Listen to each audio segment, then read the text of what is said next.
बता दो। Art and architecture, ठीक है। द द्रविडियन स्टाइल बोले तो south Indian style of art and architecture, कला और वास्तुकला रीच्ड इट्स परफेक्शन अंडर चोला, ठीक है ना। जो वो परफेक्शन में पहुंची, ठीक है ना, बहुत ही बढ़िया तरीके से उसकी नक्काशी की चोलास के अंडर में। The chief feature of the Chola temple is vimana, मैंने विमाना बता दिया था, है ना, और मीनिंग भी बताया था अच्छे से। मतलब विमाना मतलब समझ गया था, मतलब एक ऐसा शेप कैसे लगता है कि रॉकेट की तरह उड़ सकता है वो, ठीक है ना। The Brihadeeswara temple at Tanjore, ठीक है, बृहदेश्वर टेम्पल बनाया गया तंजौर में, बिल्ड बाय राजराज प्रथम, is a masterpiece of south Indian art and architecture, ठीक है। ये जो है ना बेस्ट उसका जो दिया है चोला एम्पायर ने, वो है बृहदेश्वर मंदिर। The Shiva temple at Gangaikonda Cholapuram, built by Rajendra first, is another contribution of the Chola. तो ये कौन सा शिव टेम्पल है वो पता करके आना, नाम नहीं दिया ना यहाँ पे। The Shiva temple at is another, नहीं तो शिव टेम्पल कौन सा है, नाम देख के देख लेना। गंगई कोंडन चेलम में देख लिखा है। The Airavateshwara temple at Darasuram in Tanjore district, वही है ना Tanjore. And the Kampahareshwara temple at Tribhuvan, Tribhuvan are example of later Chola temples. जो बाद में जो चोला ने आखिरी आखिरी टाइम में जो बना है, ठीक है ना, बाद के है ये, ठीक है, तो ये शुरुआत के हैं और ये बाद के ऐरावतेश्वर और Kampahareshwar. In the art of sculpture, the walls, sculpture मतलब नहीं, नहीं लिखने वाला नहीं है, लिखने वाला है इंस्क्रिप्शन। स्कल्पचर या तो देखो ये है मंदिर की दीवार, इस पर डिजाइन बना रहा हूँ या फिर आइडल की चित्र बना रहा हूँ, तो स्कल्पचर उसको बोलते हैं, ठीक है ना, नक्काशी बोल सकते हो। द वॉल, देखो वॉल आ गया ना, अगला वर्ड देखो क्या है, स्कल्पचर था तो वॉल आ गया दीवार पे। The Chola temple such as the Tanjore and the Gangai Konda Cholapuram temples contain numerous icons, icon समझ गया ना, मतलब चिन्ह, चिन्ह तो दीवार में बन सकते हैं ना चिन्ह, है ना, of large size with fine execution. Fine execution मतलब बढ़िया से काट काट के अच्छे से बनाया उसको। अगर आप ऐसे लाइट डालोगे ना इधर से तो ऐसा लगेगा कि वो ऐसा मतलब मूव कर रहा है, करते थे ऐसे पूरा लोग, ठीक है। The bronze statue, bronze statue कौन सा है अभी इंडिया में, कौन सा लेटेस्ट, लेटेस्ट इंडिया वाला, लेटेस्ट मेड इन चाइना। अब तो बता दो यार, मेड इन चाइना। अच्छा, 5% made in China, 95% India, 5% made in China. अच्छा, he is Iron Man of India, अब तो बता दो यार। मैं हूँ Tony Stark, Iron Man, Avenger. अरे अब तो बता दो। अरे यार सरदार वल्लभ भाई पटेल है स्टैचू ऑफ, तो ब्रॉन्ज लगाया ना सर पूरा, उसके वो ब्रॉन्ज की लेयर रह जाए, तो ब्रॉन्ज का यहाँ पे कोई फैक्ट्री नहीं थी कि इतना दे सके एक साथ, तो इसलिए चाइना से 5%, सबको लगता है made in China, made in China नहीं है, पूरा 95% स्टील अपनी गया है यहाँ से, स्टील अथॉरिटी ऑफ इंडिया से पूरा जो भी उससे मटेरियल लगा है, पूरा कॉन्क्रीट यहाँ से गया इंडिया से। सिर्फ 5% का जो उसके ऊपर परत चढ़ाई गई है ब्रॉन्ज की, वो चाइना से चढ़ाई गई, तो सब लोग बोल रहे थे made in China, made in China नहीं है वो, सिर्फ 5%, क्योंकि वो इंडस्ट्री है ही नहीं ना यहाँ पे, और चाइना से नहीं बनाया हमने, हमने टेंडर निकाला था, जैसे मामा जी आपको टेंडर निकालते हैं ना, वैसे टेंडर निकाला था पूरी दुनिया में, तो सब अब ये भी देख, अब समझ लो अमेरिका बना रहा है, अमेरिका दे रहा है, अब इतने दूर से शिप से लेके आएंगे, कॉस्टिंग पैसा तो बढ़ जाएगा ना, इम्पोर्ट और ये टैक्स, चाइना बाजू में है, फट से हो गया हमारा काम, डिस्टेंस भी बच गया, पैसा भी बच गया, तो वैसा टेंडर उसको मिल गया, ठीक है, चाइना को नहीं दे रहे थे लेकिन टेंडर ऐसा मिल गया। बवाल हुआ था कि नहीं, made in China, made in China, किसी को मालूम है कि नहीं? तो bronze statue of Nataraja, Nataraja वही है ना, और डांसिंग शिवा, तो देखना वो डांस कर रहे हैं, तो आप अगर अच्छे पढ़ोगे ना उसको, तो उसमें वो बोल रहे हैं कि उनका जो नृत्य से वो मतलब दूसरे गैलेक्सी से यहाँ पे आए, नृत्य की ताकत से, नृत्य की ताकत से। अब हम बोलते हैं कि जो भरतनाट्यम और जो नृत्य है ना, कुचिपुड़ी और कौन से बोलते हैं, कथक, तो ये जो मतलब गायन नृत्य से भी आप ईश्वर की प्राप्ति कर सकते हो, ऐसे भी थियरीज है उसमें है, ठीक है ना। The Chola paintings were found on the walls of Narthamalai, ठीक, कहाँ मिल रही है चोला पेंटिंग, नर्थमलाई वॉल पे और तंजौर टेम्पल्स पे, ठीक है, तंजौर टेम्पल में सबसे लगता है ज़्यादा मंदिर है, तो यहाँ चालू हो गया बृहदेश्वरा। और ये भी वहीं पे है ना। तो ये जो शिवा टेम्पल है गंगे, नहीं वो दोनों अलग है, ठीक? ये देखना अभी कितने पास में है।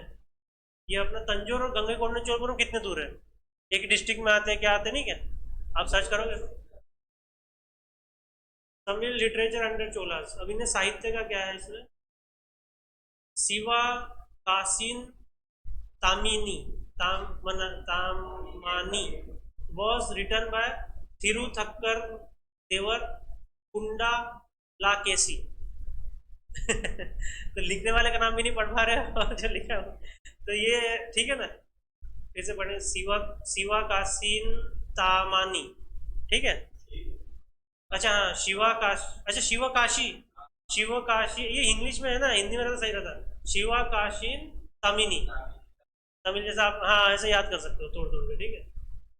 The Ramayana was composed by the Kamban. अब जैसे आप बोलोगे Ramayana was composed by Kamban, इसका मतलब देखो कैसा है। रामायण जो है ना सर, वो किसने लिखी है, ऋषि वाल्मीकि है ना। और महाभारत व्यास। तो कैसा है कि साउथ वालों ने भी लिखा, तो ऐसी जो जैसे गीता भी होगी शायद, नहीं गीता, गीता भी जहाँ जैसे इस्कॉन टेम्पल, पता है किसी को इस्कॉन टेम्पल, जो बांग्लादेश में भी है, उस पर ये हुआ था, अटैक हुआ था इस्कॉन टेम्पल। यहाँ भी इस्कॉन टेम्पल पता है क्या, ये यहीं पे अपना इम्प्रेस मॉल पता है, वहाँ इस्कॉन टेम्पल है। तो ये क्या, ये मतलब कृष्ण का मंदिर, जिसको फॉरेन लोगों ने बनाया, इंडियन का नहीं है, फॉरेनर का। लेकिन उसका जो मेन संस्थापक था वो इंडियन था, लेकिन चलाती पूरी बॉडी फॉरेन के लोग। तो क्या बोलना चाह रहा था, तो उसने भी नहीं किया, जो श्री प्रभुपादा कुछ नाम है, उन्होंने भी ये लिखी अपनी क्या बोलते भगवत गीता, तो वो अपने हिसाब से लिखी उन्होंने। तो कम्बन जो है ना, उसने रामायण अपने हिसाब से लिखी, अपना टच दिया उसमें, ठीक है ना। तो ऐसे बहुत सारे लोगों ने रामायण लिखी, सबकी रामायण में थोड़ा थोड़ा फर्क दिखता है। हाँ तो वो रामानुज था ना सर, उसका रामानुज ने लिखा है, रामचरितमानस रामानुज ने लिखा है। तो रामानुज ने भी एक रामायण लिखी है, ठीक है ना। तो ये थोड़ी सबकी सबकी अलग है, किसी किसी कैरेक्टर को उसने अच्छा किया है, किसी कैरेक्टर में ऐसा किया है। आप उपन्यास पढ़ोगे, ठीक है ना, उसमें कैरेक्टर के ऊपर रहता है,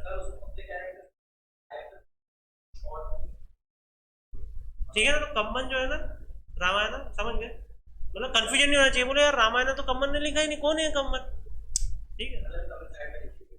एंड द पेरुआ और राम राज्य का जो है ना, राम राज्य कंसेप्ट आता है वो इन्हीं के इसमें, साउथ इंडिया के इसमें रामायण, ठीक है। राम राज्य जो कंसेप्ट है वो इन्हीं के इसमें, पेरिया पुराणम और तिरुतोंडर पूर्णम वॉज बाय सिक्किलर, ठीक है, सेक्युलर, ठीक। The Nalavenba was written by Pugalendi, ठीक है। Jayankondar's Kalingattu Parani describe the Kalinga was fought by Kulothunga first, ठीक है ना। कलिंग वार जो है वो कोलोटुंगा फर्स्ट ने लड़ी थी। अब जैसे ये वार जब, हाँ अशोक के साथ सर, ये तो फर्स्ट सेंचुरी के बाद वाले हैं सब, ये तो शायद गुप्ता के ही बात का है। तो पूरे कमजोर हो गए थे सर, कमजोर हो गए थे। तो कलिंग बहुत पावरफुल था गुप्ता के टाइम में, धनानंद के टाइम में, नहीं सर धनानंद के टाइम में भी था, नंदवंश में। वही ना वो लोग अगर अभी आज के टाइम में आ गए ना, ऐसा जूता मारेंगे बिहार में, वो जो बैठे ऊपर नहीं क्या, सच में मारेंगे। क्या हालत की है हमारे स्टेट की सर। कलिंग वही तो एक आ रहा था कि उस एक वीडियो था उसमें यही था, खान सर का कोई था, what Bihari gives to the India, सब कुछ हमने दिया बोले, मतलब उससे अगर जोड़ेंगे तो आएगा वो, ठीक है ना। पूरा मतलब सिविलाइजेशन, साम्राज्य, सब कुछ। मैंने एक वीडियो अगर शेयर किया था ग्रुप में, नहीं रिलीजन नहीं था, इंडिया ने वर्ल्ड को क्या क्या दिया है। तो जो फर्स्ट डेमोक्रेसी बोलते हैं वो कहाँ पे बोलते हैं, ब्रिटेन ना, लेकिन वो नहीं है, यहाँ पे है वैशाली में, वैशाली तो है उसमें साइंटिफिक क्या क्या दिया वो था वीडियो। तो आप उसमें देख लो सर, उसमें नहीं क्या वेदा का भी था, आप बोलते हैं ना रिलीजियस टेक्स्ट, रिलीजियस टेक्स्ट नहीं है।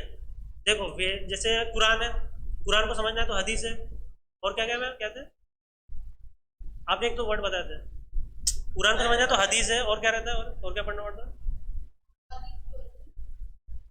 अरे जल्दी बोलो। तिब्बत तब्बत कुछ ऐसा कुछ एक वर्ड है, नहीं मुझे याद नहीं आ रहा है। ठीक है, तो वैसे अगर वेदों को पढ़ना, वेदा क्या हो गई, कुरान जैसे हो गई, उसको अगर पढ़ना समझना है तो उपनिषद समझने के लिए पुराण, धीरे धीरे फिर ऐसा एक रेंज है। तो मैं क्या बोल रहा था?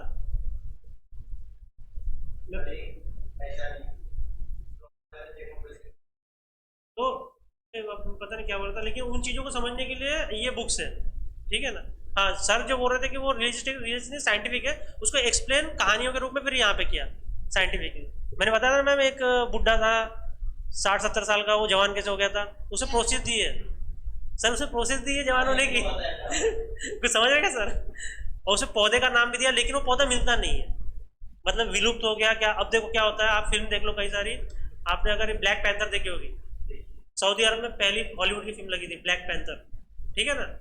उसमें नहीं, उसमें क्या वो रहता है कि एक वो फूल का निकाला रस हुआ पीता है, और उसका तो पूरे नष्ट कर देता है वो। कंसेप्ट क्या है, मतलब भाई मैं हो गया अमर, अब कोई ना हो पाए। तो वो जैसे बाबा जी हो गया 70 साल का, अब यार हर बाबा जी होने लगा तो आप मतलब खत्म ही हो जाओगे। ठीक है ना? तो हो सकता है कि लोगों ने उसको हटा दिया हो, जो सामग्री थी ना सर, उसमें सामग्री जिस पेड़ के बारे में बताया उसको खत्म कर दिया होगा जड़ से। सही है? नहीं नहीं, ग्रंथ में लिखा है, लेकिन उसकी नस्ल खत्म कर दी पेड़ की, जिससे बनती है, तो प्रोसीजर है पूरी। ठीक है ना? The Moovarula written by Otta Koothar depict the life of 3 Chola king. 3 Chola king कौन से है वो सर्च करके आना, जो यहाँ पे इस ग्रंथ में लिखा है, जो ओट्टा कुटर ने लिखा है, लेकिन कौन से 3 है? पक्का राजराज प्रथम होगा, फिर राजेंद्र फर्स्ट भी होगा, और तीसरा कौन सा? दो तो महान है ना सर, राजराज प्रथम और राजेंद्र, तो और कौन सा है? दो हो गए ना सर। मतलब कोलो टुंगा है, कौन है, तो आप सर्च करना ना सर।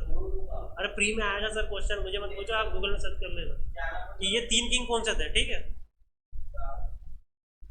समझ रहे हो पढ़ाई कैसे करनी है घर में?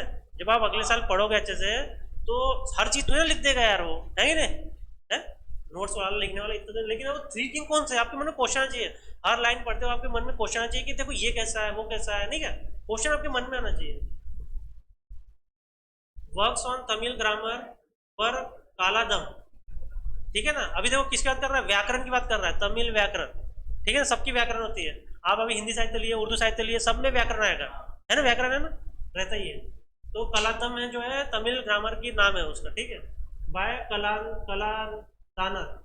फिर क्या है, यपेरू न गल्लम अमृता सागरर बाय जैन। ठीक है ना? तो देखो ये जैन क्यों है, क्योंकि बहुत सारे जैन और बौद्धिस्ट को भी उन्होंने संरक्षण दिया था। फॉलो जैसे शेविज्म कर रहे हैं, लेकिन संरक्षण सबको दे रहे हैं। ठीक है? तो ये देखो उनने भी देखो इसमें कंट्रीब्यूशन दिया अपना व्याकरण में।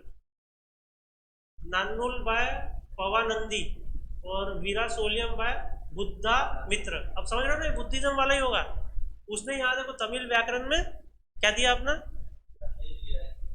उसने उसका ये किया, आविष्कार किया। ठीक है ना? रचना की। ठीक है? देखो